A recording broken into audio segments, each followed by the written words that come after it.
Here's a closer look at the display rack. It's 6 chambers. Top is storage. Number 1 is currently empty. Corn snake, ball python, corn snake.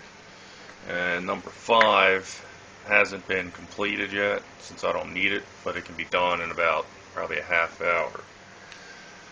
I labeled each door since the sizes were just a little bit different for the plexiglass.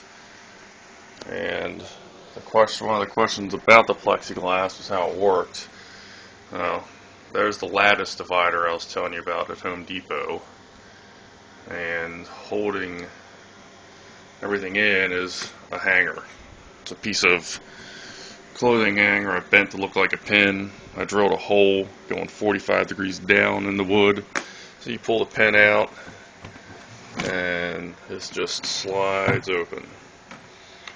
Every one of these has its own fluorescent light, but that is strictly for display.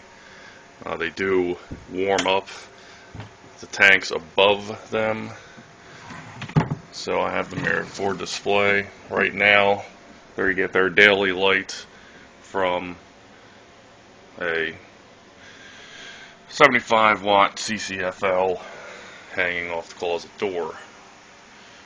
As you can see, this stuff here is also the lattice divider, but this is like end pieces, so it's a C. I drilled a hole in it to get the screws through. That's what holds that in. Up here, I'll show you. The plexiglass was 36 by 18 and it's 3/16 thick. However, the space in between is only about 16 inches.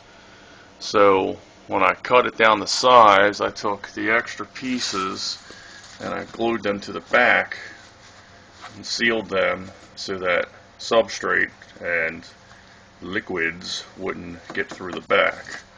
The front is actually a piece of vinyl that you could get from either the lattice work, or I think this was like vinyl deck trim stuff. Also, actually, if you look in the corners, those are red LED lights I got from AutoZone, and I just glued them and they're wired in the back, but I don't quite have them wired permanently so they don't turn on yet. That's just so I can turn something on at night. To look around, I think that's about it. Have fun. If you need to know any more, let me know.